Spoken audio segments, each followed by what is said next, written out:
ನೋಡಿ ಫ್ರೆಂಡ್ಸ್, ಮಹಾರಾಷ್ಟ್ರ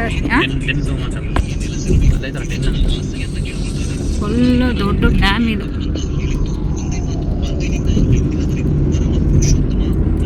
ಇಷ್ಟು ದೂರದಲ್ಲಿದೆ.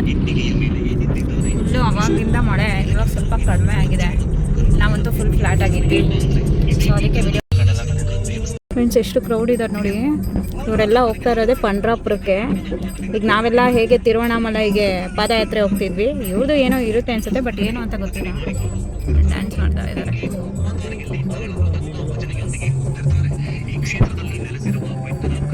ಫುಲ್ಲು ಗ್ರೂಪಲ್ಲಿ ಹೋಗ್ತಾ ಇದ್ದಾರೆ. ಅವ್ರಿಗೆಲ್ಲ ಸೇಫ್ಟಿ ಏನು ಮಾಡಿದ್ದಾರೆ ಅಂದರೆ, ಅವ್ರು ಹೋಗ್ತಾ ಹೋಗ್ತಾ ಟ್ಯಾಂಕರ್ಗಳಲ್ಲಿ ನೀರು ಕೊಡೋದು, ವಾಶ್ರೂಮು ಎಲ್ಲ ವ್ಯವಸ್ಥೆ ಚೆನ್ನಾಗಿ ಮಾಡಿದ್ದಾರೆ ಅವ್ರಿಗೆ. ಫ್ರೆಂಡ್ಸ್, ಪಂಡ್ರಾಪುರಗೆ ಬಂದು ರೀಚ್ ಆಗಿದ್ದೀವಿ. ಬಟ್ ಫುಲ್ಲು ಕ್ರೌಡ್ ಇದ್ದಾರೆ. ನಾಳೆ ಏನೋ ಏಕಾದಶಿ ಅಂತ. ದರ್ಶನ ಹೇಗಾಗುತ್ತೋ ಎಷ್ಟೊತ್ತಾಗುತ್ತೋ ಗೊತ್ತಿಲ್ಲ. ಪಾರ್ಕಿಂಗ್ ಇಲ್ಲ ಅಂತಿದ್ದಾರೆ ಅವರು. ಪಾರ್ಕಿಂಗ್ ಸರ್ ಇದರ್ ಪಂಡ್ರಾಪುರಕ್ಕೆ ಬಂದ್ವಿ. ಈ ಮಟ್ಟಕ್ಕೆ ಜನ ಎಲ್ಲೂ ನೋಡಿದಾನೆ. ದರ್ಶನ ಕೇಳಿದಕ್ಕೆ ಒಂದು 8 ಅವರ್ 10 ಅವರ್ ಆಗುತ್ತೆ ಅಂತವ್ರೆ. ಇವತ್ತು ನೈಟ್ ಹೋಗ್ಬೇಕಿತ್ತು, ಇವನಿಂದಾನೆ ಲೇಟ್ ಆಗಿದ್ದು. ಬೆಳಗ್ಗೆ ಬಂದಿದ್ದು ಅರ್ಧ ಗಂಟೆ ಬೇಗ ಬಂದ್ಬಿಟ್ಟಿರಿ. ಇವಾಗ ಅರ್ಧ ಗಂಟೆ ಮುಖ ನೋಡು.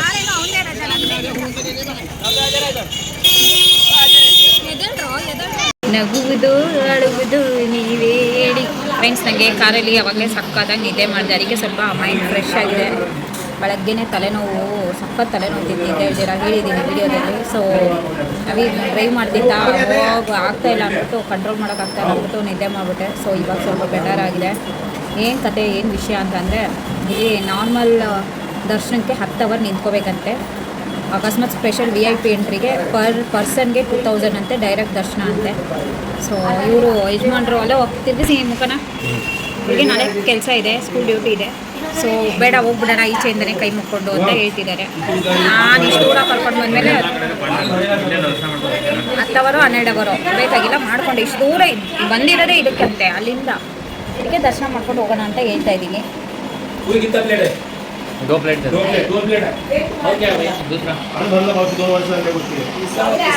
ನೋಡುವ ಏನೇನಾಗುತ್ತೆ ಅಂತ. ಫ್ರೆಂಡ್ಸ್, ಏನಂತ ಅಂದರೆ, ಇವಾಗಲೇ ಹೇಳ್ದಂಗೆ ಸ್ಪೆಷಲ್ ಎಂಟ್ರಿಗೆ 2000. ಅದು ಆ್ಯಕ್ಚುಲಿ ಪೇಯ್ಡ್ ದರ್ಶನ ಕ್ಲೋಸ್ ಅಂತೆ. ಸೊ ಇನ್ನು 3 ಥರ ದರ್ಶನ ಇರೋದು. ಒಂದು ನಾರ್ಮಲ್ ದರ್ಶನ, ಇನ್ನೊಂದು ಪೇಯ್ಡ್ ದರ್ಶನ, ಇನ್ನೊಂದು ಏನಂತಾರೆ ದೂರ ದರ್ಶನ ಅಂತೆ. ಅಂದರೆ ದೂರದಿಂದ ದೇವ್ರನ್ನ ನೋಡೋದು. ಅದೇ ನಾರ್ಮಲ್ ದರ್ಶನಕ್ಕೆ ಹೋಗಿದ್ದಿದ್ರೆ ದೇವ್ರನ್ನ ಟಚ್ ಮಾಡಿ ಫೀಲ್ ಮಾಡಿ ದೂರ ಮಾಡೋದಿತ್ತು. ಇದು ದೂರದಿಂದ ನೋಡೋದು. ಸೊ ಅದಕ್ಕೆ ಹೋಗ್ತಾ ಇದ್ದೀವಿ. ಹೇಗಿದೆ ಕ್ರೌಡು ಅಂದರೆ,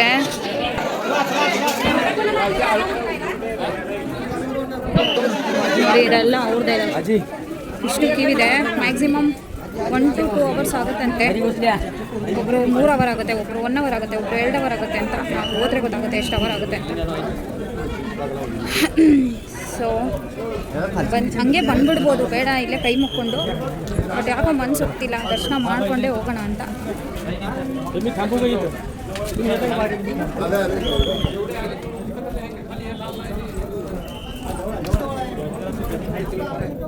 ಅವಾಗಲೇ ಬಂದಾಗ ಈ ಥರ ಏನೂ ಇರಲೇ ಇಲ್ಲ ಡುಮ್ಮ. ಹೋಯ್ ಅವಾಗ ಬಂದಾಗ ಒಟ್ನಲ್ಲಿ ಲೇಟ್ ಆಯಿತು, ಡೈರೆಕ್ಟ್ ನುಗ್ಗಿದ್ವಿ ಅಪ್ಪ ನಾವು.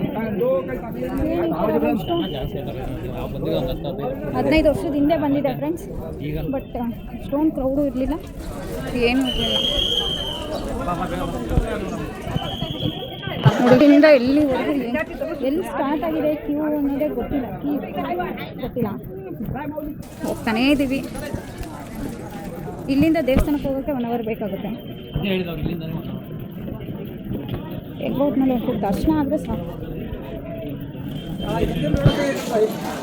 ದರ್ಶನಕ್ಕೆ ಹೋಯ್ತಾ ಅವ್ರೆ.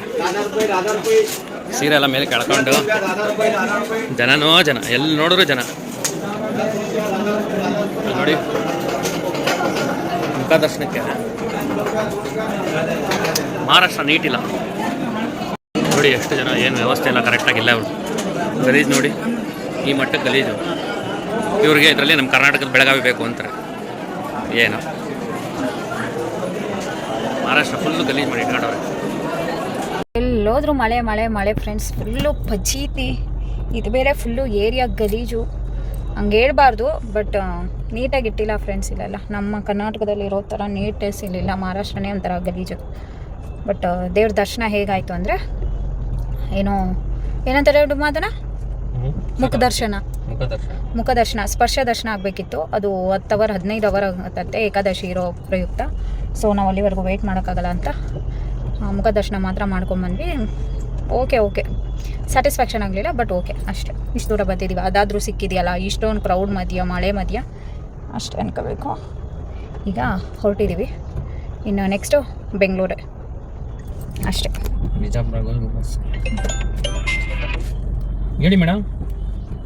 ಹಲೋ. ಸೊ ಈಗ ಹಲೋ ಮಕ್ಳಿಗೊಂದು ಕಾಲ್ ಮಾಡಬೇಕು, ಕಾಲ್ ಮಾಡಿ ಸಿಗ್ತೀನಿ ನಿಮಗೆ. ಫ್ರೆಂಡ್ಸ್, ನಾವು ಗುರುವಾರ ಕರ್ನಾಟಕ ಬಿಟ್ಟು ಹೋಗಿದ್ದು, ಇವಾಗ ಮತ್ತೆ ಕರ್ನಾಟಕಕ್ಕೆ ಬರ್ತಾ ಇದ್ದೀವಿ. ನೋಡಿ, ಸ್ವಾಗತ ಸುಸ್ವಾಗತ. ಕರ್ನಾಟಕಕ್ಕೆ, ರಾಜ್ಯಕ್ಕೆ ಸ್ವಾಗತ ಸುಸ್ವಾಗತ. ಏನೋ ಒಂಥರ ನಮ್ಮೂರು ನಮಗೆ ಸರಿ ಅನ್ಸಂಗೆ ನಮ್ಮೂರಿಗೆ ಬರ್ತಾ ಇದ್ದೀವಪ್ಪ ನಾವು, ನೆಮ್ಮದಿ ಒಂಥರ. ಚೆನ್ನಾಗೈತೆ, ಯಾರಿಲ್ಲ ಅಂದರೆ ಯಾರು ಚೆನ್ನಾಗಿಲ್ಲ. ಈಗ ಬಂದ್ಬಾ ಕರ್ನಾಟಕಕ್ಕೆ, ಅಲ್ಲೆಲ್ಲರೂ ನಿಲ್ಸಿ ನಮ್ಗೆ ಸ್ಟ್ರಾಂಗ್ ಆಗಿ ಒಂದು ಊಟ ಕಾಫಿ ಕೊಡಿಸು. ಇಲ್ಲಿ ಕಾಫಿನೂ ಚೆನ್ನಾಗಿಲ್ಲ, ಟೀನೂ ಚೆನ್ನಾಗಿಲ್ಲ ಫ್ರೆಂಡ್ಸ್. ಊಟ ಅಂತೂ ಇನ್ನೂ ಚೆನ್ನಾಗಿಲ್ಲ. ಬಟ್ ಊಟದ ಬಗ್ಗೆ ನಾನು ಕಮೆಂಟ್ ಮಾಡಲ್ಲ. ನಾನು ಏನು ಸಿಗುತ್ತೋ ಅದನ್ನು ತಿನ್ಕೊಂಡು ಜೀವನ ಮಾಡ್ತೀನಿ. ಇದೇ ಬೇಕು ಅದೇ ಬೇಕು ಅನ್ನಲ್ಲ, ಎಲ್ಲನೂ ಎಕ್ಸ್ಪೀರಿಯೆನ್ಸ್ ಮಾಡಬೇಕು ಅಂತ ನಂದು ಮೆಂಟಾಲಿಟಿ. ಆದರೆ ಇಲ್ಲಿ ಬರೀ ರೋಟಿ ತಿಂದು ಹೊಟ್ಟೆ ನೋಯ್ತಿತ್ತು. ಇಷ್ಟೇ ಆಗಿದ್ದು ಪ್ರಾಬ್ಲಮ್, ಡೈಜೆಷನ್ ಆಗ್ತಾ ಇರಲಿಲ್ಲ. ಅದಕ್ಕೆ ತಕ್ಕನಾಗಿ ಚೆನ್ನಾಗಿ ನೀರು ಕುಡಿದ್ರೆ ಏನೂ ಆಗಲ್ಲ. ಹಿಂಗೆ ಇದೇ ಪರಿಸ್ಥಿತಿ. ಈಗ ಕರ್ನಾಟಕಕ್ಕೆ ಬಂದ್ವಾ, ಅಲ್ಲೊಂದು ಸ್ಟ್ರಾಂಗ್ ಕಾಫಿ ಕೊಡಿದ್ಬಿಟ್ರೆ ಹೋಗಿದ್ದು, ನಮ್ಮದು ಟ್ರಿಪ್ಪು ಕಂಪ್ಲೀಟ್ ಆಯಿತು ಅಂತ. ಒಂದು ಲೋಟ ಕಾಫಿ ಕುಡಿದ್ರೆ. Hi friends, good morning. ಈಗ ಟೈಮು ಎಷ್ಟು 7:40 ಆಗಿದೆ. ಸೇಮ್ ಒಂದು 7:40. ನಾವು ವೀಡಿಯೋ ಮಾಡಲಿಲ್ಲ, ಬಿಕಾಸ್ ಡ್ರೈವ್ ಮಾಡ್ತಾ ಹಂಗೆ ಮಲ್ಕೊಬಿಟ್ಟಿದ್ದಾರೆ. ಅವಿನೂ ಮಲ್ಕೊತಾ ಇದ್ರು, ರೆಸ್ಟ್ ಮಾಡ್ಕೊಂಡು ಬಂದ್ವಿ. ಬಟ್ ಇನ್ನೂ ನಾವು ಚಿತ್ರದುರ್ಗಕ್ಕೆ ರೀಚ್ ಆಗೋಕ್ಕೆ ಇನ್ನೂ 30 ಎಷ್ಟೋ ಕಿಲೋಮೀಟ್ರ್ ಇತ್ತು. ಇನ್ನೂ ಬೆಂಗಳೂರಿಗೆ ರೀಚ್ ಆಗಬೇಕು ಅಂದರೆ ಇನ್ನೂ 2-3 ಅವರ್ಸ್ ಆಗುತ್ತೆ. ಸೊ ನೈಟು ಏನೂ ತಿಂದಿಲ್ಲ, ಮತ್ತೆ ಬೆಳಗ್ಗೆನೇ ಹಸಿತಾ ಇತ್ತು. ಇದು ಯಾವುದೋ ಆನಂದ್ ವಿಹಾರ ಅಂತ ಇದೆ. ಸೊ ಇಲ್ಲಿ ಹೋಗಿ ಒಂದು ಏನಾದ್ರು ಟಿಫನ್ ತಿಂದು ಸ್ಟ್ರಾಂಗ್ ಕಾಫಿ ಕುಡಿದು ಹೊರಡೋಣ ಬನ್ನಿ. ಫ್ರೆಂಡ್ಸ್, ಇಲ್ಲಿ ಇಡ್ಲಿ ಮಾತ್ರ ಇರೋದಂತೆ. ಸೊ ಅದಕ್ಕೆ ರೈಸ್ ಬಾತ್ ಎಲ್ಲ ಇನ್ನೂ ರೈಸ್ ಬಾತು ದೋಸೆ ಏನೂ ರೆಡಿ ಇಲ್ಲಂತೆ. ಇರೋದು ಒಂದೇ ಇಡ್ಲಿ ಅಂತೆ, ಅದು ನಮಗೆ ಸಾಕಾಗಲ್ಲ ಈ ಹೊಟ್ಟೆ ಹಸಿವಿಗೆ. ಸೊ ನಾವು ಈಗ ಇಡ್ಲಿ ತಿಂತಾಯಿಲ್ಲ, ಬಿಸ್ಕೆಟು ಒಂದು ಲೋಟ ಕಾಫಿ ಕುಡ್ಕೊಂಡು ಹೋಯ್ತೀವಿ. ಅವಿನೂ ತಿಂದಿಲ್ಲ, ಮಲ್ಕೊಂಡಿದ್ದಾರೆ. ಸೊ ಒಟ್ಟಿಗೆ ಅಲ್ಲೋಗಿ ಎಲ್ಲರೂ ಮುಂದೆ ಹೋಗಿ ತಿನ್ನೋದು. ಫ್ರೆಂಡ್ಸ್, ದೋಸೆ ರೆಡಿ ಇದೆ ಅಂದರು. ಸೊ ಕಾಫಿ ಕುಡಿದ್ಮೇಲೆ ದೋಸೆ ತಿಂತಾಯಿದ್ದೀವಿ. 5 ಡೇಸ್ ಆದಮೇಲೆ ನಮ್ಮ ಬೆಂಗಳೂರು ನೋಡ್ತಾ ಇದ್ದೀವಿ, ನಮ್ಮ ಏರಿಯಾ ನೋಡ್ತಾ ಇದ್ದೀವಿ. ಒಂಥರ ಅಲ್ಲಿಗೆ ಹೋಗೋಕ್ಕೂ ಖುಷಿ, ಮತ್ತು ಅಲ್ಲಿಂದ ಇಲ್ಲಿಗೆ ಬರೋಕ್ಕೂ ಖುಷಿ. ಸೊ ಈ ವಿಡಿಯೋ ಇಷ್ಟ ಆಗಿತ್ತು, ನಮ್ಮದು ಟ್ರಾವೆಲ್ ಬ್ಲಾಗು. ಅದೇ ವಿಡಿಯೋ ನೋಡ್ತಾ ಇದ್ವಿ, ಇದೇ ಥರ ನನ್ನ ವೀಡಿಯೋಗೆ ಫಾಲೋ ಆ್ಯಂಡ್ ಸಪೋರ್ಟ್ ಮಾಡಿ. ಈ ವಿಡಿಯೋನ ಇಲ್ಲಿಗೆ ಇದು ಮಾಡ್ತಾ ಇದ್ದೀನಿ. Thank you so much. ನಾವು ಆಲ್ರೆಡಿ ರೀಚ್ ಆಗಿದ್ದೀವಿ. ಮತ್ತು ನೆಕ್ಸ್ಟ್ ವೀಡಿಯೋದಲ್ಲಿ ಸಿಗ್ತೀನಿ. ಟಾಟಾ, ಬಾಯ್ ಬಾಯ್.